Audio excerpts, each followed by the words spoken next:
Bhim army chief Azad Samaj party के राष्ट्रीय अध्यक्ष एडवोकेट चंद्रशेखर आजाद संविधान बचाओ देश बचाओ संकल्प यात्रा को लेकर राजस्थान दौरे पर है। संविधान बचाओ यात्रा तिजारा किशनगढ़ होती हुई करीब रात 8 बजे अलवर पहुंची। अलवर में यात्रा का जगह जगह स्वागत किया गया। अंबेडकर सर्किल पर भीम आर्मी चीफ चंद्रशेखर ने बाबा साहब की प्रतिमा पर माल्य अर्पण कर युवाओं को संबोधित किया। मीडिया से बात करते हुए आजाद ने कहा, आगामी विधानसभा चुनाव में आजाद समाज पार्टी एक बेहतरीन विकल्प के रूप में प्रदेशों में उभर कर सामने आएगी।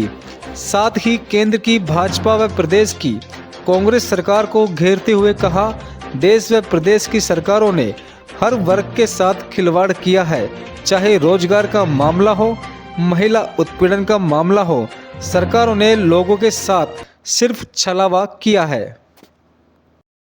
75 साल से ज्यादा हो गए। मैं राजस्थान में आता रहता हूँ, पॉलिटिकल काम करने कम आता हूँ, अन्याय अत्याचार के खिलाफ लड़ने ज्यादा आता हूँ।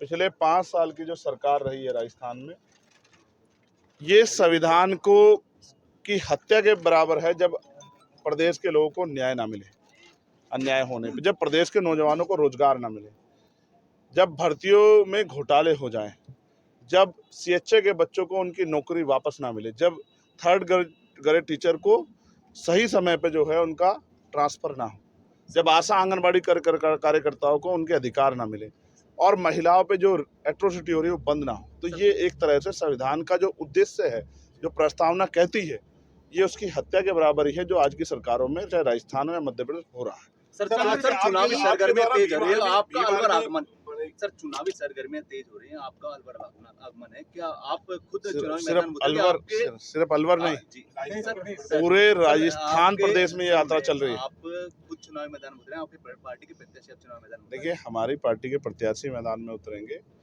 वो चुनाव लड़ेंगे, वो सारे चुनाव चंद्रशेखर आजाद ही लड़ेंगे। चंद्रशेखर आजाद समाज पार्टी के एक कार्यकर्ता है और उनका काम है जनता को जाके जागरूक करना। बाकी हम वो जो काम हमारे नेता कर रहे हैं उसको आगे बढ़ाने के लिए मैं यहाँ हूँ।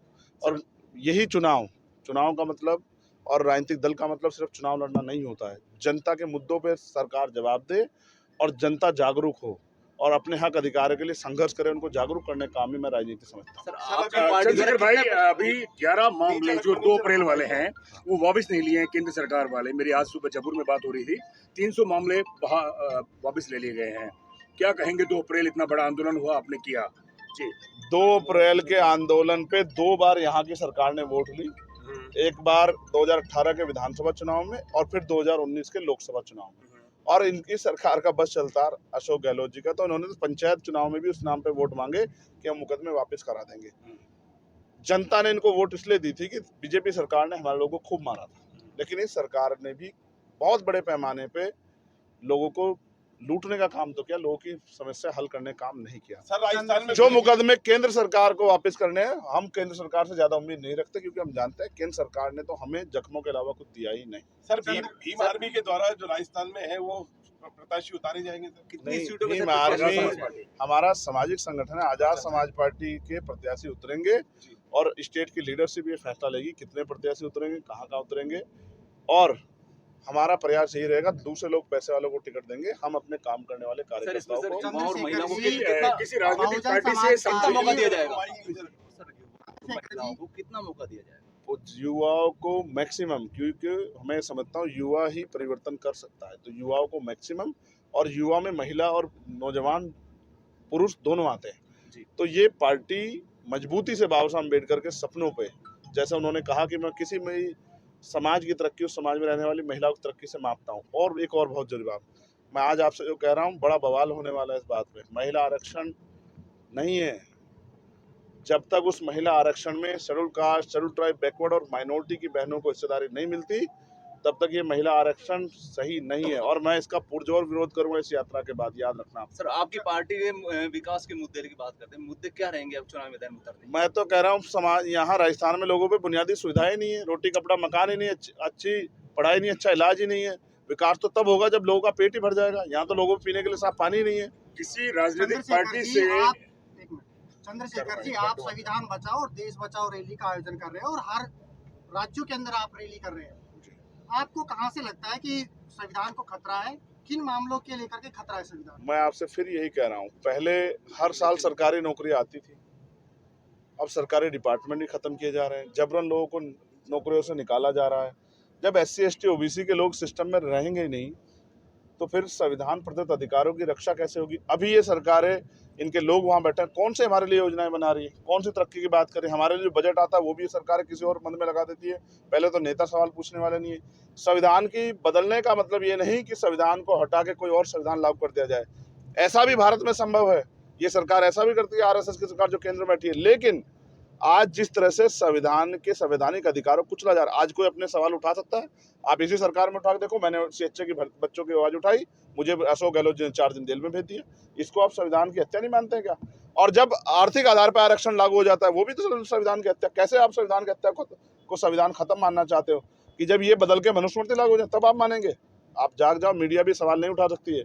अगर मीडिया का व्यक्ति कोई सही सवाल उठा दे तो अगले दिन मुकदमा के जेल जा रहा है। चंद्रशेखर जी और CBI, ED, income tax, NIA, उन सरकारी मशीनरियों का प्रयोग जो जनता के हितों के लिए होने चाहिए था, उनका प्रयोग विपक्षों के लिए हो रहा है। उससे ज्यादा संविधान की हत्या क्या होगी? किसी राजनीतिक पार्टी से आप समझौता करेंगे? पार्टी का फैसला। चंद्रशेखर जी, जिस तरह से आपके ऊपर हमला हुआ और जिस तरह ये संविधान के हत्या से कम है क्या? अगर जनता के नेतृत्वकर्ता को की हत्या की जाए तो ये संविधान की हत्या नहीं है क्या? आप बताओ। और कानून व्यवस्था कैसी है उत्तर प्रदेश या राजस्थान में? आप देख लो, राजस्थान के मामले मैंने सैकड़ों गिनवा दिए और उत्तर प्रदेश कानून व्यवस्था का प्रत्यक्ष प्रमाणित मैं बैठा हूँ। चंद्रशेखर जी, बहुजन समाजवादी पार्टी और आजाद समाजवादी पार्टी क्या गठबंधन के रूप में चुनाव लड़ेगी क्या? दोनों का एजेंडा एक ही है? आप करा दो, आपके लिए मैं आपकी मेहरबानी। बहुजन समाजवादी पार्टी, मैं तैयार हूँ, आजाद समाजवादी पार्टी, मैं तैयार हूँ। मैं कह रहा हूँ आप करा दो, आप करा दो। औरों से जो ज्यादा सीटें लेने की बात करेंगे उनसे 2 सीटें कम ले लेंगे। चंद्रशेखर भाई, एक बड़ा सवाल, जिस तरह से इंदर मेघवाल और जितेंद्र मेघवाल पर आपने 50 लाख और सरकारी नौकरी का जो आंदोलन किया था, सरकार ने कुछ भी नहीं किया, उसको लेकर क्या कहेंगे? तभी तो मैंने अपने लोगों को कहा कि इनके भरोसे मत रहो। देखो, आप लाखों की भीड़ जुटा लो, आप 20 दिन आंदोलन कर लो, अगर आपके पास राजनीतिक शक्ति नहीं, आप अपने समाज को दे नहीं सकते हो। आज लड़ाई देने की है, हिस्सेदारी की लड़ाई है। आज हम मांगने की स्थिति में नहीं, देने की स्थिति में है। वोट हमारे पास है, राज भी हमारा होना चाहिए। हमारे महापुरुष सदियों से कहते रहे कि इस वोट से जो है अपनी शक्ति बना लो। हमारा समाज समझा ही नहीं। आज हम लोग दलित, पिछड़े, आदिवासी, अल्पसंख्यक समाज में भाईचारा पैदा कर रहे हैं, उसकी कीमत भी चुका रहे हैं। मध्य प्रदेश के ग्वालियर में गुर्जर समाज का जब आंदोलन हुआ, 2 हमारे साथियों पे राशुका लगा दी, मकरंद बोध और बिशंबर पे, दोनों पे राशुका लगा दी, हमारे 2 कार्यकर्ता नेताओं पे, और दोनों दलित समाज के। मैं बात आपको इसलिए बता रहा हूँ कि जब हम भाईचारा बनाने का प्रयास करें, हमें कीमत भी चुकानी पड़ रही है। हमने किसानों की लड़ाई लड़ी, हमने सैकड़ों झूठे मुकदमे खेले। जब हम महिला पहलवानों की लड़ाई लड़ने गए तो हमारी पीठ पे गोलियां चली। तो हम तो लगातार डेमोक्रेसी बचे, डेमोक्रेसी का मतलब लोग समझे, वोट की ताकत समझ के ऐसी सरकारों उखाड़ फेंके। हम तो लोगों को तैयार करने के लिए निकले हुए हैं। जिस दिन समाज जाग जाएगा, किसी चंद्रशेखर की जरूरत नहीं पड़ेगी। चंद्रशेखर जी, अभी आपने कहा कि सरकार के द्वारा जो मूलभूत आवश्यकता है, रोटी कपड़ा मकान, उनकी पूर्ति नहीं की जा रही, तमाम विकास नहीं किए गए। जैसे राजस्थान में देखने में आ रहा है, तमाम योजनाएं लेके आई गहलोत सरकार, उसके अलावा पूर्व सरकार भी लेके आई थी। क्या उन योजनाओं को लाभ नहीं मिल रहा क्या? आप मुझे बता दो कौन कौन सी योजना लेके आई और कब कब लेके आई, आप बता दो। जैसे बिजली फ्री के लेके आए, कब लेके आई? 100 यूनिट फ्री को लेकर के कब लेके आई? अभी जो लॉन्च 4.5 साल के यहाँ जनता नहीं थी राजस्थान में? आप बताओ, 4.5 साल के मुख्यमंत्री को नहीं दिखा लोगों को गरीब बिजली की जरूरत है, महंगाई बढ़ रही है? क्या 4.5 साल में सिलेंडर नहीं दिखा मुख्यमंत्री जी को? मैं बताता हूँ आपको, पहले रात के अंधेरे में आता था आदमी वोट खरीदने के लिए, चुपचाप थैले में पैसे लेके कि पैसा ले लो, वोट हमें दे दो। अब दिन के उजाले में खरीदी जाती है, पैसा देके बाबा साहब अम्बेडकर के बच्चों कुर्बानी में जो वोट हमें मिली है, उस वोट को लूटने का ये प्रयास है। जनता जागरूक हो गई है भाई। 4.5 साल मुख्यमंत्री क्यों दिखा? चुनाव आ गया तो सब दिख रहा है, गरीबी भी दिख रही है, बेरोजगारी भी दिख रही है। आप जवाब दो, क्या बसों में बैठ के यहाँ घोटाले नहीं हुए? पेपरों में पेपर लीक हुए नहीं हुए? आप बताओ। जो मुख्यमंत्री कागज सुरक्षित नहीं रख सकता, वो जनता सुरक्षित रख देगा। और आप जवाब दो, कार्तिक भील का परिवार बैठा 8 महीने से, ओम प्रकाश रैगर, जितेंद्र मेघवाल, ये राजस्थान है? मुझे रखने पे मार रहे हो, मटकी छूने पे मार रहे हो। और तोला गुजर बहन को जो है, जिस तरह रेप उनकी हत्या हुई, जला के मार दिया, क्या करोगे? लोग बहन बेटियों का रहना यहाँ दुश्वार हो गया राजस्थान में। क्या जवाब मुख्यमंत्री पे? मुख्यमंत्री ऐसे हाथ हिलाने से काम नहीं चलता है। और मुख्यमंत्री आप बताओ, राजस्थान के लोग तो आपस में लड़ रहे हैं। राजस्थान की सरकार का बस चले तो कल बदल जाए सरकार और मुख्यमंत्री कोई और बन जाए, क्या चल रहा है राजस्थान में आपको नहीं पता है? जनता चाहती है उनके मुद्दों पे बात हो, ये तो आपस में लड़ते हैं। चंद्रशेखर जी भाजपा आरोप करती है विपक्ष के ऊपर कि वो तुष्टिकरण की राजनीति करते हैं, इसको लेकर क्या कहें? भाजपा से ज्यादा कौन करता है? अगर भाजपा तुष्टिकरण ना करे तो उनकी एक विधायक ना जीते। और मैं तो कह रहा हूँ, हम तो अभी मध्य प्रदेश यात्रा निकाल के आए और हमने देखा किस तरह के बुरे हाल है मध्य प्रदेश में। तो हम तो इनसे नाउम्मीद होके हमने दल बनाया आजाद समाज पार्टी, और अपने लोगों को तैयार करें, किसी के भरोसे ना। किराए के मकान में कब तक रहेंगे हमारे लोग? किराए का मकान किराए का होता है, अपना अपना होता है। साहब कहते थे दूसरों के महलों से अच्छी अपनी झोपड़ी, उसमें मालिक तो होते हैं। यहाँ मालिक है। हमारा एक विधायक जीतेगा तो अपने हकों के लिए लड़ेगा और मुख्यमंत्री से आंख मिला के बात करेगा। और हम